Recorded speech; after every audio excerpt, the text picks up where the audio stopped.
Well, welcome back. It is that time of the day to dive into our next major covenant. This is the covenant of Israel. I am very excited to dig into today's conversation. And I'm labeling this the covenant of Israel. Some might know it as maybe the Mosaic covenant or the Sinai covenant. But I specifically am calling it the covenant of Israel. You'll see in just a moment why. But it's crucial to understand that this particular covenant, it isn't some kind of legal detour from God's situation. It really doesn't have anything. It's not a works-based system of salvation for the Israelites. I have heard that from some that, oh, this is the way they were saved. No, that's not the case. It's actually deeply rooted in God's grace and is directly connected to the covenant that he made with Abraham and with Isaac and with Jacob. So let's dive into the very first kind of segment here. This is the covenant of grace that is rooted in redemption. Now, I want you to think about this for a second. God rescued Israel from slavery, specifically out of Egypt, right before he gave them the law at Mount Sinai. Where do we find that specifically? Well, if we head over to Exodus chapter 2, which is where I want to start our conversation today, you will find the beginning of this particular conversation. During those many days, the king of Egypt had died, and the people of Israel groaned because of their slavery and cried out for help. Their cry for rescue from slavery came up to God, and God heard their groaning, and God remembered his covenant with Abraham, with Isaac, and with Jacob. So God saw the people of Israel, and God knew. All right. So I think it's very, very clear that what we have here is that God remembered his covenant with Abraham, Isaac, and Jacob and acted to redeem his people. Exodus chapter 6, verses 3 to 8. I'm going to leave them on the screen for you to pay attention to, but this shows that Yahweh's liberation of Israel and promise to bring them into the land fulfills his covenant with Abraham. It's the same covenant relationship with Abraham, Isaac, and Jacob enjoyed with God that would continue in the covenant Yahweh made with Israel. So when the Lord appears to Moses at the burning bush in Exodus chapter 3, he emphasizes that he is the God of what? The God of your father Abraham, Isaac, and Jacob. So he emphasizes this so that Moses and Israel will understand that the covenant with Israel stands in continuity with the covenant with Abraham. Now, as we get into Deuteronomy chapter 7 to 9, this is going to also emphasize that God chose Israel and freed them from Egypt because of his sovereign election and because of the covenant that he had made with the patriarchs. If we go further through Jeremiah chapter 11, this forges a link between the Abrahamic covenant and the covenant with Israel. God is the God of his people in both covenants. It's the same God. A little bit different relationship, but same God. And God liberated Israel from Egypt and made the covenant with them to fulfill the promise of land made to Abraham. So this is all about the fulfillment, ultimately, with the relationship with Abraham. Now, the heart of the covenant with Israel is that the Lord the Lord saves and protects his people. The promises of the covenant with Abraham are secured as Israel keeps the stipulations of the covenant at Sinai. And we're going to talk in great depth about this particular covenant. But God adopted Israel as his son. Exodus chapter 4, 22 to 23 says, "Thus says the Lord, Israel is my firstborn son, and I say to you, let my son go, that he may serve me. If you refuse to let him go, behold, I will kill your firstborn son." So very clearly, God had adopted Israel as his son and freed them to be his people before giving any kind of covenant stipulations. This was prior to the covenant with Israel. He reminded them of his grace and how he bore them on eagle's wings in Exodus chapter 19, verse 4. Even the 10 Commandments start with God declaring, "I am the Lord your God." Check it out. "I am the Lord your God who brought you out of the land of Egypt, out of the house of slavery." So here's the point, friends. God's grace and mercy precedes and undergirds his demands.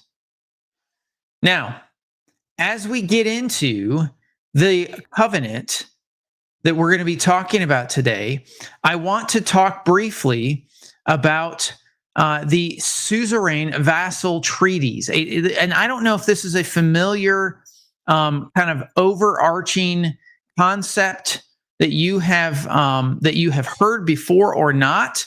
The slide on the screen here are the kind of verses I just went through. This is the roots of the covenant. I want you to notice the roots. All of these verses, study them out. This is rooted in grace. It's rooted in grace.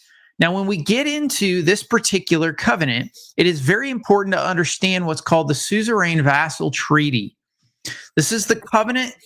Most understand that the covenant with Israel follows this particular pattern, and it was a common pattern in the ancient Near East. The idea was that a great king, here being God, the great king, enacts a covenant with his vassals, the vassal in this agreement being Israel. And the king is going to promise protection, while the vassals are obligated to serve the sovereign God and king by abiding by the covenant stipulations. This is common understanding inside of academic circles, inside of scholarship. Now, how did this work specifically? Well, there is a preamble, and in this structure, Yahweh identifies himself. "I am the God of you are my people, I am your God." And then there's a historical prologue. God reminds Israel of his deliverance from Egypt and promises to provide for them. Then you have covenant stipulations, Israel's obligations. And these stipulations are found in Exodus chapter 20 through 23, which is the first giving of these stipulations. And then there is a kind of a retelling of them in Deuteronomy chapter 12 through 26. Next, we have the covenant blessings and curses.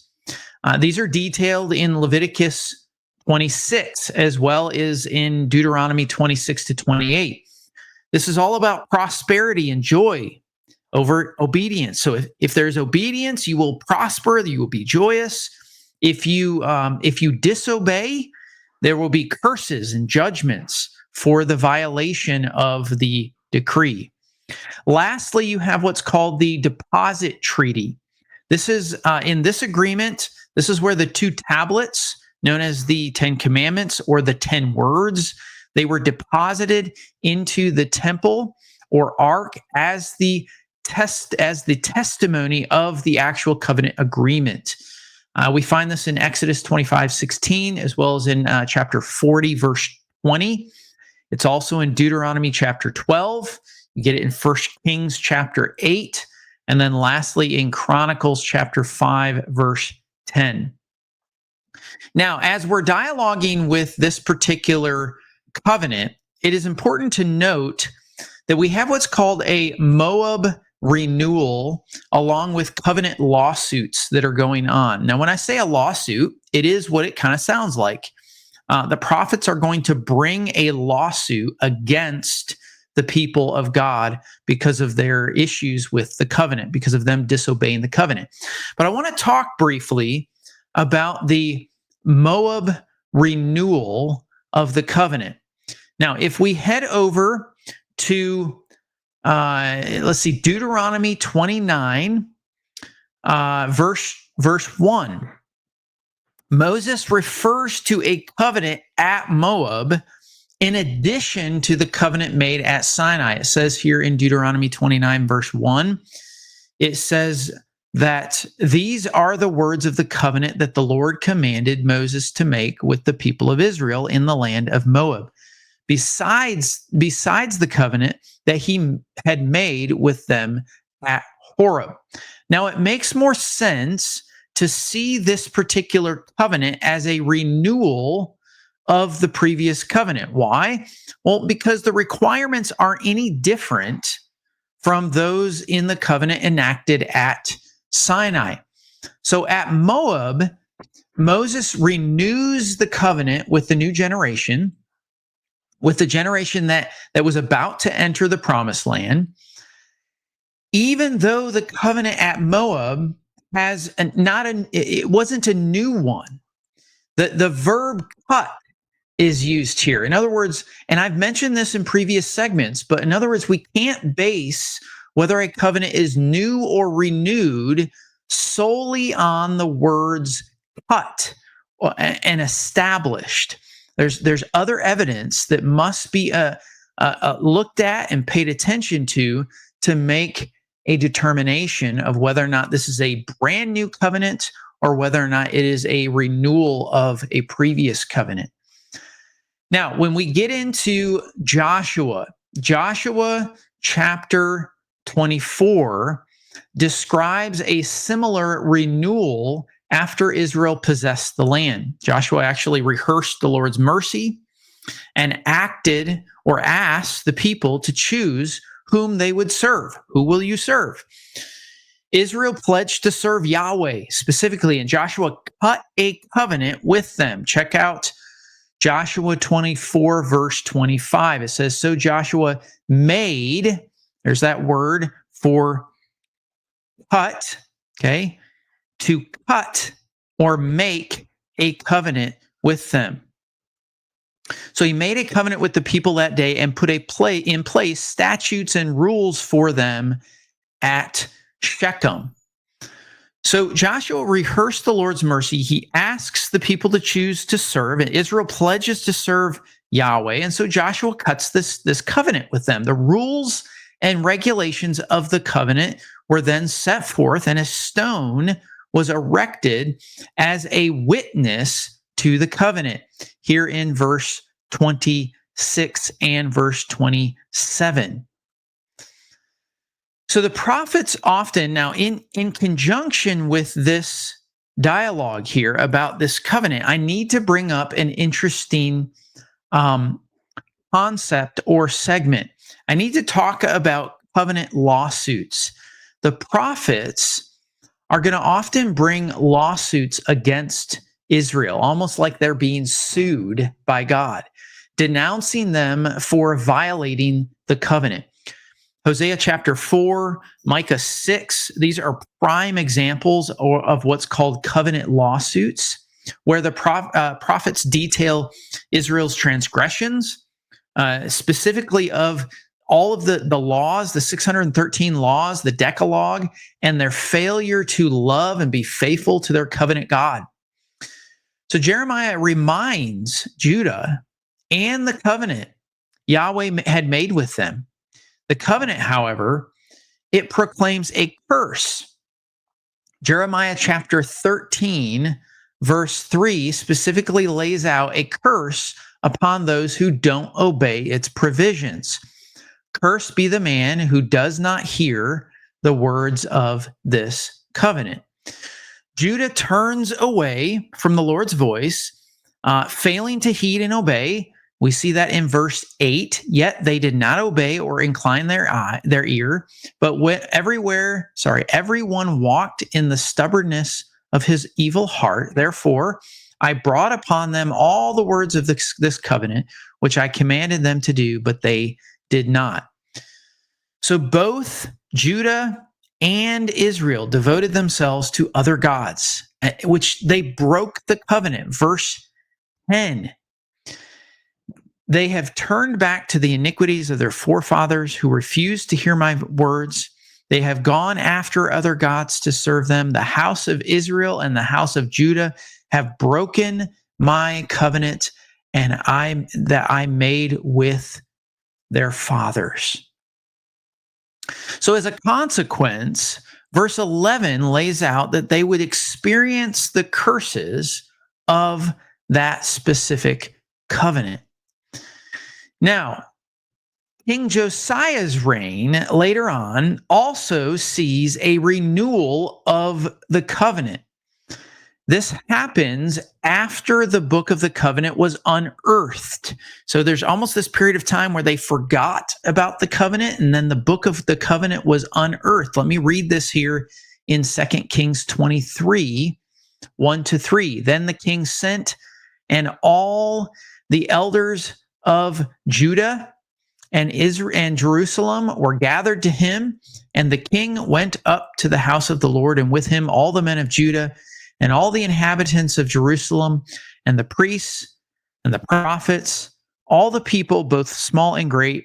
And he read in their hearing all the words of the book of the covenant that had been found in the house of the Lord. This is me interjecting for just a second. It's as if prior to this, there was a period of time where they had forgotten. The agreement had disappeared, and they had forgotten that they were under a covenant agreement with Yahweh. Verse 3.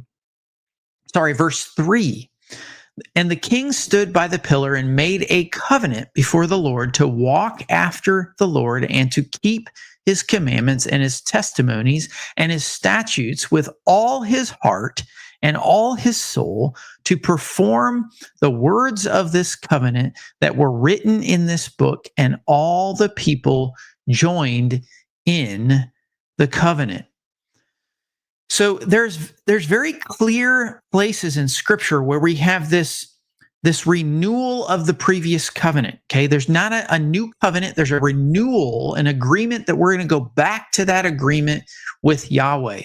And I want to be very clear that that's what's going on in many of these instances and stories throughout the Old Testament. After the Israelite covenant, the covenant with Israel, is enacted. Now, there is additional things that I need to bring into picture here. We need to talk specifically about the we need to talk about the additional items that go with this particular covenant.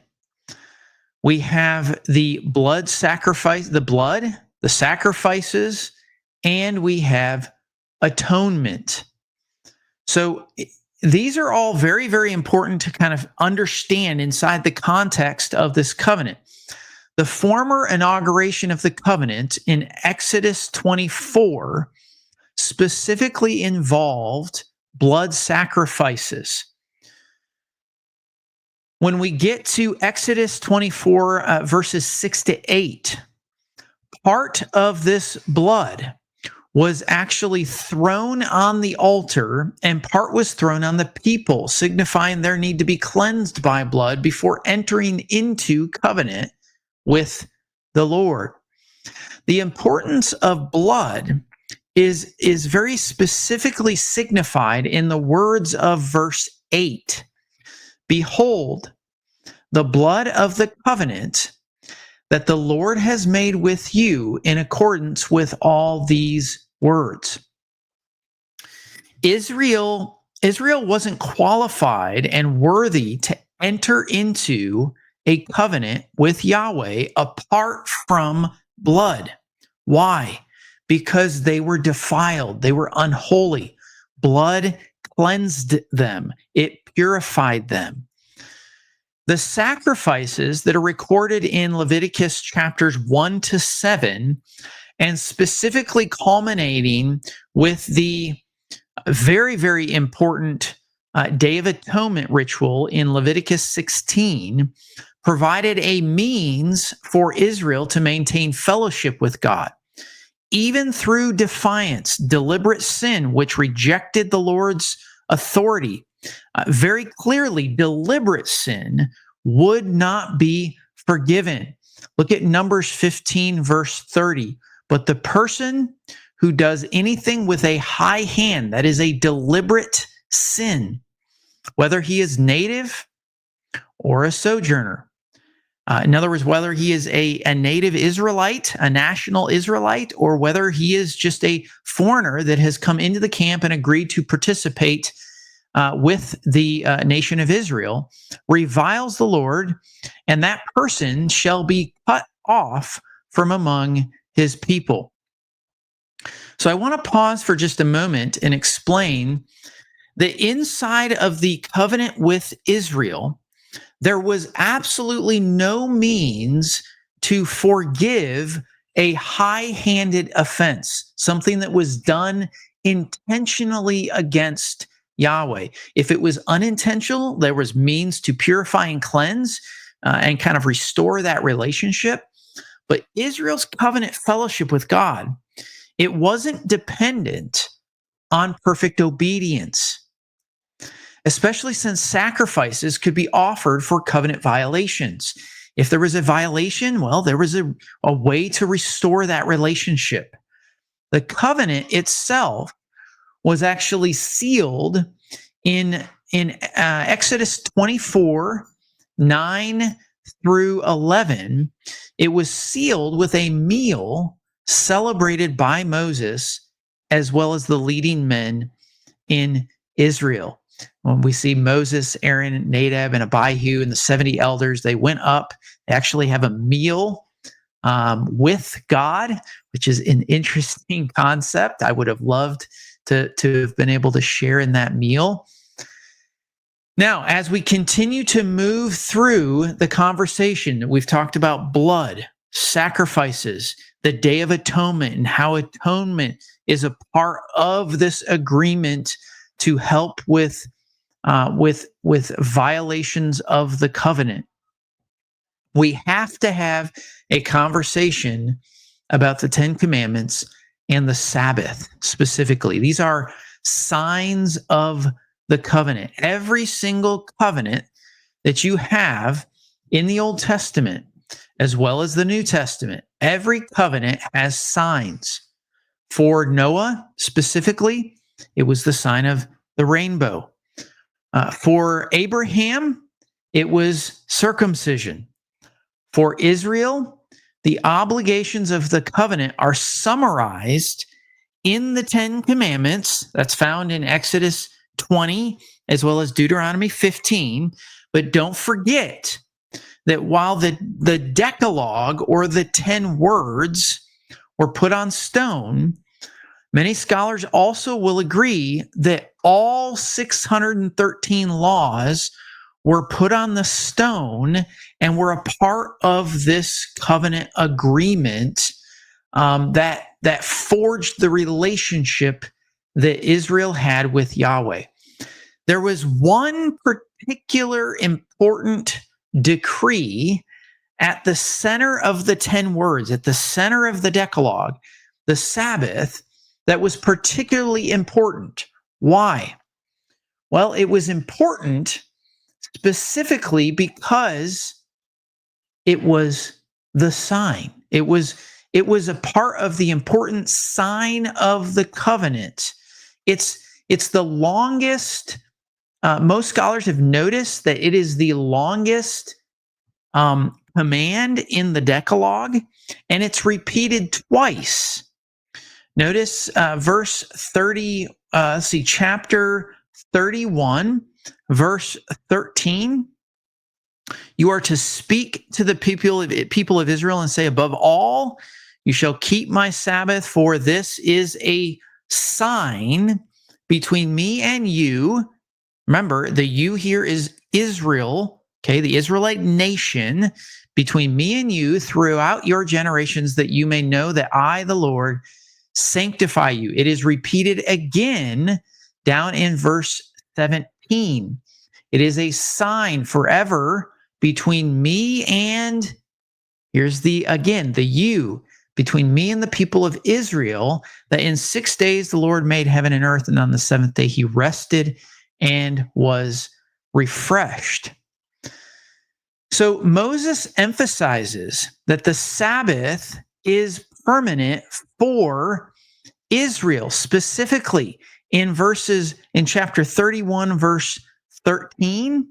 Okay, you are to speak to Israel, above all, keep the Sabbath. In verse 16, therefore the people shall keep the Sabbath, observing the Sabbath.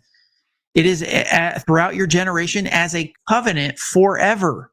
Okay, it's a sign as a part of the commitment that Yahweh is making and the agreement that Israel is in with Yahweh. Again, this is a sign of the covenant that is made with Israel specifically.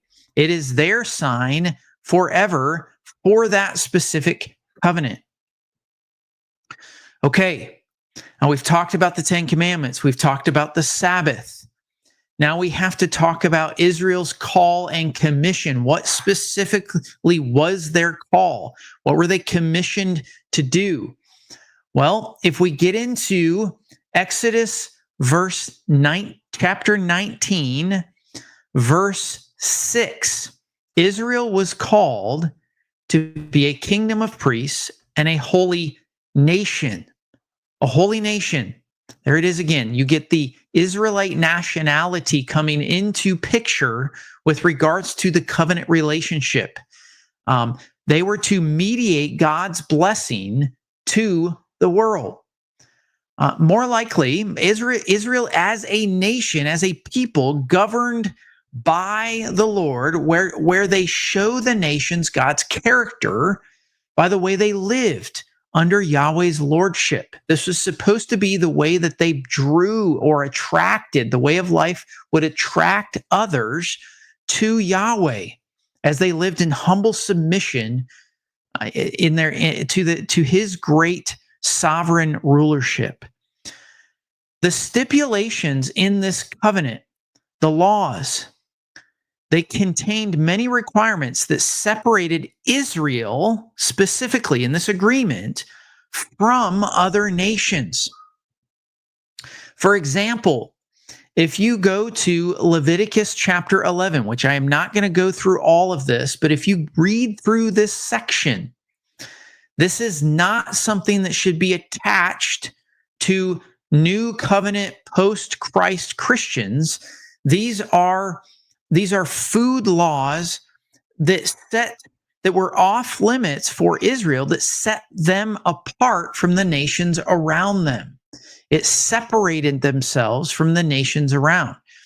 Furthermore, the sign of the covenant, Sabbath itself, was unique. It set Israel apart from other nations that served other gods in other ways. Israel was called to be a very distinct people, a consecrated people to the Lord. Their holy lives would demonstrate their covenant commitment to Yahweh, to the God of the universe, and it would serve as a light. It was supposed to serve as a light to the nation. So we've talked about Israel's call and their commission. I don't think they did a great job of that particular call and commission, but that was what they were supposed to do. Now, this particular covenant, it has stipulations and it has built in, it's a covenant of obsolescence. And I'll explain what I mean here as we get through this conversation on the covenant with Israel. Every single covenant has stipulations. Every covenant. But the covenant with Israel is very, very unique. And it's unique in that it has a built-in obsolescence. It was not intended to last forever. That's what I mean by it has a built-in degree of becoming obsolete. Okay, so obsolescence. One reason for its temporary nature specifically is the focus on Israel as a nation. This was a covenant made with the people of Israel, the nation of Israel. The covenant with Israel was theocratic. It established, it was designed to establish and distinguish them from all other nations and surrounding people groups. Let me say it another way. The covenant with Israel had both political and religious dimensions built into the agreement and the relationship with Yahweh. God actually warned Israel that they would experience the curses of the covenant. He warned them if they didn't faithfully obey. We find this in Leviticus 26, verses 14 to 44, Deuteronomy 27, Deuteronomy 28. God warns them, if you do not obey, you will have the curses come down on you. Indeed, Israel's disloyalty to their covenant king, was sufficient enough to warrant the new covenant that we find being foretold specifically in Jeremiah 31 to 34. Behold, the days are coming. God is saying, I have to have a new covenant. There will come a day, one in which God's people would be enabled to actually do his will. Israel experienced the curse of exile because they failed to do what the covenant at Sinai demanded of them. God hasn't granted Israel the ability, he didn't grant them the ability to understand and see and hear his word. Notice Deuteronomy 29, verse 4. But to this day, the Lord has not given you a heart to understand, or eyes to see, or ears to hear. So the curse of the covenant, the curses are much longer than the blessings. In both Leviticus 26 and Deuteronomy 26 to 28, that literary identification suggests that they would certainly become a reality. The curses actually would happen, would take place. Moses also says in the same vein, he seems to foretell this, for I know that after my death, you will surely act corruptly and turn aside from the way that I have commanded you. And in the days to come, evil will befall you, because you will do what is evil in the sight of the Lord, provoking him to anger through the work of your hands. It's like Moses knew, guys, you're going to do this. We're going to need a new covenant because you're going to do this. Similarly, in the Song of Moses, that's in the very next chapter, Deuteronomy 32, that was composed to testify to Israel's future unfaithfulness. The Mosaic covenant was a gracious covenant, but the Lord didn't provide Israel with the moral ability to keep its requirements. Something else had to happen. So when we get to Joshua chapter 24, 19 to 20, even Joshua is skeptical about Israel's obedience, saying, you are not able to serve the Lord, for he is a holy God. He is a jealous God. He will forgive your transgressions or your sins. He will not. I can't even read it because it's hard for me to fathom. He will not forgive your transgressions or your sins. If you forsake the Lord and serve foreign gods, then he will turn and do you harm and consume you after having done you good. So Joshua here provides a forecast, a very clear forecast of Israel's history, since both the northern and the southern kingdoms end up in exile for violating the covenant. They can't fulfill it. They can't keep it. The weakness of the old covenant is born out of Israel's history. And Paul is going to testify of this. He's going to talk about the law's inadequacy as well. He says in Romans chapter 5, verse 20, now the law came in to increase the trespass, but where sin increases, grace abounded all the more. We find a very similar sentiment in Galatians chapter 3, verse 19, where Paul says that the law was added. It was added. I'm going to say it again. It was added, meaning it wasn't there before and it had to be added because of transgression. Notice what the text says. Until it was added, until. That is a temporary statement. Until the offspring should come to whom the promise had been made, and it was put in place through angels by an intermediary.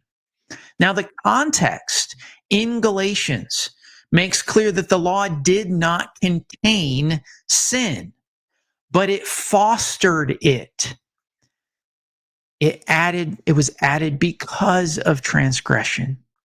Israel was held captive. Look at it in verse 23. Now, before faith came, we were held captive under the law, imprisoned until the coming faith would be revealed. Faith here should be understood as Jesus Christ. The promise by faith came in Jesus Christ, faith in Jesus Christ. So until then, they were held captive under the law, imprisoned until the coming of Jesus Christ. Indeed, the law would not produce life. It instead of begetting obedience, it sparked rebellion and transgression. And the idea that today the law can be kept perfectly is an erroneous and heretical idea that is not built on the new covenant understanding. The old covenant was gracious.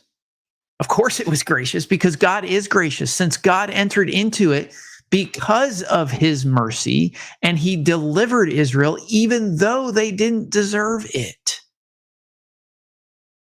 But still, the covenant pattern is do this and live. Do this and live. Don't do this and you will be cursed. Very clearly in the historical narrative of the Israelite nation, they failed to keep the law that was commanded, and hence they were expelled from the land.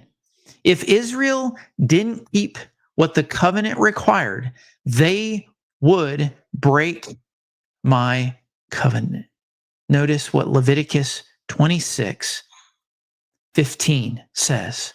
If you spurn my statutes, and if your soul abhors my rules, so that you will not do all my commandments, not some of them, all of them, but break my covenant, then I will do this to you. I will visit you with panic, with wasting disease and fever that consume the eyes and make the heart ache. And you shall sow your seed in vain, for your enemies shall eat it. Do this and live. Don't do it. Pain will come upon you. God always keeps his word. And the covenant with Abraham is fulfilled in the covenant with David and the new covenant, the next couple of covenants that we're going to talk about in the next few sections. We see in Leviticus that the covenant promise is not withdrawn from Israel when Israel goes into exile. When the covenant reference there is the same one as the one made with Abraham. Look at Leviticus 26, and we're going to scroll down to verses 42 to 45. Then I will remember my covenant with Jacob. Here we go. He's going to remember it. And I will remember my covenant with Isaac and my covenant with Abraham. So just notice that we see this is in Leviticus, that the covenant promise isn't withdrawn from Israel just because they went into exile. So as Israel is just hurtling into exile because of sin and transgression, the narrator pauses to underscore the very fact that ultimately God's covenant with his people won't be broken. Check out 2 Kings 13, verse 22. But the Lord was gracious to them and had compassion on them, and he turned toward them, not away, praise the Lord, because of his covenant with Abraham, Isaac, and Jacob, and would not destroy them, nor has he cast them from his presence until now. Israel broke the covenant very clearly, the covenant that was made at Sinai. But the old covenant, the covenant made with Israel, was not God's last and final word. God's final word for his people is not judgment, it's mercy. It's not judgment, it's mercy. So the covenant with Israel, it was gracious. It was patterned after this Suzerain-vassal treaty, ancient Near Eastern understanding of covenants. And it called Israel to be a theocracy under Yahweh's lordship, under his ultimate rulership. I will be your God, you will be my people. But we know that Israel failed to keep the covenant. We know that Israel failed to keep the covenant stipulations and was sent into exile. The prophets declare covenant lawsuits and prophesied a new covenant that would come. Check out again as we exit out Jeremiah 31, verses 31 to 34. Behold, the days are coming, declares the Lord, when I will make a new covenant with the house of Israel and the house of Judah. Not like the covenant that I made with their fathers on the day when I took them by the hand to bring them out of the land of Egypt. My covenant that they broke, though I was their husband, declares the Lord. For this is the covenant that I will make with the house of Israel after those days, declares the Lord. I will put my law within them, and I will write it on their hearts. And I will be their God, and they will be my people. No longer shall each one teach his neighbor and each his brother, saying, know the Lord, for they all know me. From the least of them to the greatest, declares the Lord, for I will forgive their iniquity, and I will remember their sin no more. This particular new covenant, one in which the law would be inscribed on the heart. The covenant with Israel had been built in a structure that eventually would become obsolete. And it focused on Israel as a nation, being a nation under the theocracy of Yahweh. It did not transform the heart of those who heard the covenant demands. It could not.